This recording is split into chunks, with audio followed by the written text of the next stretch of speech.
Hello நண்பர்களே, வணக்கம். நான் உங்கள் பிரியா. நம்ம இன்றைக்கி பார்க்க போகிற பதிவு என்ன அப்படின்னு பார்த்தீங்கன்னா, இன்றைக்கி ஜனவரி 2ஆம் தேதி வியாழக்கிழமை. அதே மாதிரி மார்கழி மாதத்தில் பார்த்திங்கன்னா இன்றைக்கி மார்கழி 18ஆம் தேதி.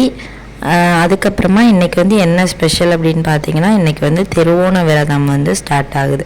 ஸோ இந்த 3 விசேஷமான நாள் அப்படின்னே நம்ம சொல்லலாம். வியாழக்கிழமைங்கிறதும் விசேஷமான நாள் தான். அதில் மார்கழி மாதங்கிறது இன்னும் விசேஷம். மார்கழி மாத நாளே கடவுள் வழிபாட்டிற்கு உகந்த நாள். ஸோ அதுலேயும் இந்த திருவோண விரதம் இன்றைக்கி வர்றது இன்னும் விசேஷம். ஸோ இன்றைக்கி நம்ம செய்யக்கூடாத ஒரு விஷயத்தை தான் பார்த்துட்ருக்கோம். ஸோ நம்ம இந்த பதிவு போடுறதுக்கு லேட் ஆயிடுச்சு. ஸோ இந்த பதிவை நீங்கள் பார்க்குறீங்க அப்படின்னா இனிமேல் நீங்கள் அதை செய்யாதீங்க. நைட் டைமாக இருந்தாலும் சரி, ஈவினிங் டைமாக இருந்தாலும் சரி, நீங்கள் இந்த விஷயங்களை செய்யாதீங்க. அது என்ன விஷயம் அப்படின்னு பார்த்தீங்கன்னா, இன்றைக்கி நீங்கள் உங்கள் வீட்டிலையோ இல்லை உங்கள் வீட்டுக்கு யாரையாவது சாப்பிட கூப்பிட்ருக்கீங்க அப்படின்னாலோ, வேறு யாராவது வீட்டுக்கு நீங்கள் சாப்பிட போகிறீங்க அப்படின்னாலும் அந்த விஷயங்களை இன்றைக்கி நீங்கள் பண்ணக்கூடாதான். ஏன் அப்படின்னா, இன்றைக்கி வியாழக்கிழமை நம்ம விருந்தோம்பல் யாருக்குமே பண்ணவும் கூடாதான். நம்மளுக்கு யார் பண்ணாலும் அதை நம்ம ஏற்றுக்கக்கூடாதான். ஏன் அப்படி நீங்கள் சொல்கிறீங்க, நீங்கள் கேட்கலாம். வியாழக்கிழமை தரக்கூடிய விருந்து கசப்பாக மாறுமா. ஏன்னா அது தீராத பகையை நம்மளுக்கு கொண்டு வரும் அப்படின்னு புராண கதைகள்லாம் சொல்லப்பட்டிருக்கலாம்.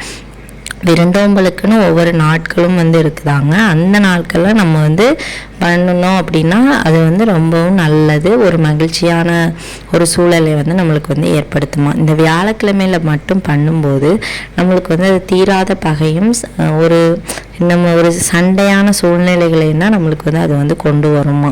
அதனால உங்களுக்கு இவ்வளோ நாள் தெரியாமல் இருந்தது அப்படின்னா நீங்கள் இதை பார்த்து அதுக்கப்புறமா நீங்கள் தெரிஞ்சுக்கோங்க. ஸோ விருந்தோம்பல் பண்ணுறதுக்கு உகந்த நாட்கள் எதெல்லாம் அப்படின்னு கேட்டிங்கன்னா, வெள்ளி, திங்கள். என்ன நாட்கள் அப்படின்னு பார்த்தீங்கன்னா, வெள்ளி, சனி, திங்கள். இந்த நாட்களெல்லாம் நீங்கள் இந்த விருந்தோம்பல் எடுத்துக்கிறது ரொம்பவும் நல்லது. ஒரு சிறப்பான நாட்களாக சொல்லப்படுது. இப்படி நீங்கள் இந்த நாட்களை சூஸ் பண்ணி செய்யும்போது உங்களுக்குள்ள ஒரு மகிழ்ச்சியான சூழ்நிலைகள் உருவாகுமா. இது ஒரு பாடலாகவே சொல்லப்பட்டிருக்காங்க. வெள்ளி, சனி, திங்கள் விருந்துண்ண புதனாகும், வியாழக்கிழமை விருந்துண்ண அது தீரா பகையாகும். அதே மாதிரி அது கள்ள வியாழன் ஆகும் அப்படின்னு சொல்லப்படுது.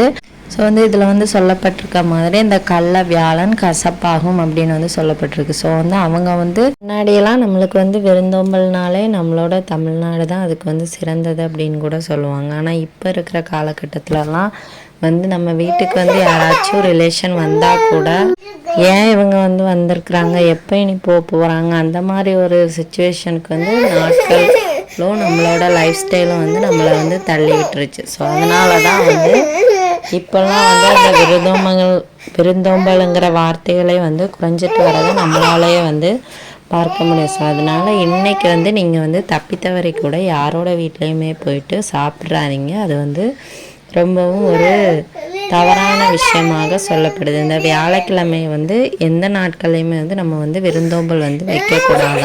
அதே மாதிரி இன்றைக்கி கோயில்களில் போயிட்டு நீங்கள் பிரசாதம் எவ்வளோ நாளும் வாங்கி சாப்பிட்டுக்கலாம். ஆனால் அடுத்தவங்க வீட்டில் போயிட்டு சாப்பிடக்கூடாது. நீங்கள் தெரியாமல் இன்றைக்கி கண்டிப்பாக போக வேண்டிய சுச்சுவேஷன் இருக்குது அப்படின்னா அதுக்கு நீங்கள் என்ன பண்ணலாம் அப்படின்னு பார்த்தீங்கன்னா, வீட்டில் போகிறதுக்கு முன்னாடி கொஞ்சம் வெந்நீர் தண்ணீர் மட்டும் குடிச்சிட்டு போனீங்க அப்படின்னா உங்களுக்கு எந்த விதமான ப்ராப்ளமும் வராது அப்படின்னு சொல்கிறாங்க. ஸோ மறக்காமல் நீங்கள் இதை ட்ரை பண்ணி பாருங்கள். ஸோ இந்த பதிவு உங்களுக்கு உபயோகமாக இருக்குன்னு நினைக்கிறேன்.